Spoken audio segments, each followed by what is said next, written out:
All right, let's get right into it. Today, we're taking a deep statistical dive into one of the most interesting puzzles in the entire league, a team called the Crushers. And trust me, when you look at their record, you'll see why they're such a fascinating story. Everything really starts with this one number, 45.28%. That's the Crushers' overall win rate across every match they've ever played. So right off the bat, the most important thing to know is we're dealing with a team that has a losing record. I mean, come on, with a name like the Crushers, you'd think they'd be unbeatable, right? Total dominance. But that number tells a completely different story. So what gives? How does that work? Well, the answer is hiding in the data, and that's exactly what we're going to unpack. Okay, so to really start cracking this case, let's pull back and look at the big picture. These are the team's complete, unfiltered performance stats. So here are the raw numbers. 53 matches played. They've won 24 of them and lost 28.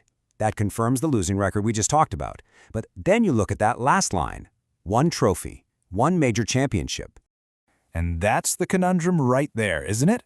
How on earth does a team that loses more than it wins somehow manage to snag a major piece of hardware? The data is telling us they aren't just an average sub-500 team. They are something way more specific, something different. And the answer starts to come into focus when we stop looking at their record as a whole and start breaking it down by tournament.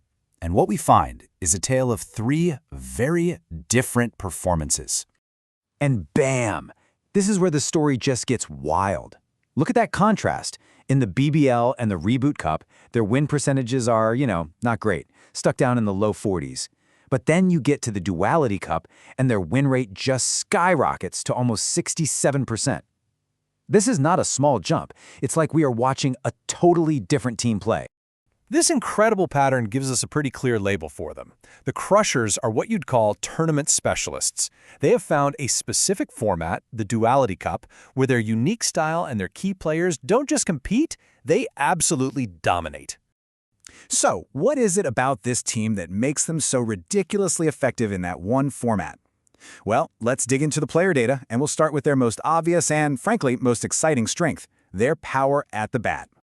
This quote just perfectly sums up the Crushers' batting philosophy. They don't just scrape by and score runs, they go out there and make a massive, explosive statement, and they're led by a couple of absolute superstars. And here's the centerpiece, wicketkeeper Sonny Lines. Just look at these numbers. They are phenomenal. He averages over 36, which is fantastic on its own, but then you see that strike rate, which tells you how fast a batter scores, and it's over 181. That is just blistering. It means he scores incredibly fast, putting a ton of pressure on the other team. He is a certified game changer. And if you need any more proof, look at this. 229. That is Sonny Lines' single highest score in one match. That isn't just a great score. That is a legendary, put the team on your back kind of performance. That kind of explosive power is exactly what can carry a team through a high-stakes knockout tournament. And the firepower doesn't even stop there. His brother Sam Lines has a high score of 194 himself. When you have 2 guys on the same team who can post those kinds of massive, game-breaking scores, well, that gives your team an offensive ceiling that is just through the roof. But as we all know, explosive batting can only get you so far. You've got to have the bowlers who can defend those huge totals. So, what does the data tell us about the Crushers' bowling attack? Do they hold up their end of the bargain? Here we've got the team's 2 main bowlers, Geoffrey Bond and Owen Hull. And yeah, they absolutely do.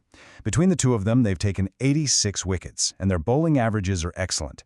Now, their economy rates, which is how many runs they give up on average, are a little high. But their ability to consistently take wickets is the absolute perfect complement to their big-hitting batters. So, what this really tells us is that the team isn't just some glass cannon, all offense and no defense. These bowlers aren't just along for the ride, they are a reliable, effective unit that gives their star batsmen the solid foundation they need to go out there and win matches. Okay, so let's bring it all home. We've looked at the team's overall record, their tournament splits, and their key players. So, what's the final answer to this Crusher conundrum? Well, here's the team's statistical profile in a nutshell. It all starts with that unbelievably explosive, top-heavy batting core led by the Lines brothers. That firepower is perfectly suited for the Duality Cup, which has made them hyper-specialized. Of course, that specialization also leads to inconsistent performances everywhere else, all of it built on top of a really solid, reliable bowling attack. So the verdict is in. The Crushers are not a bad team that just got lucky. Not at all. They're a team built for these incredible moments of sheer brilliance, not for season-long grinding dominance.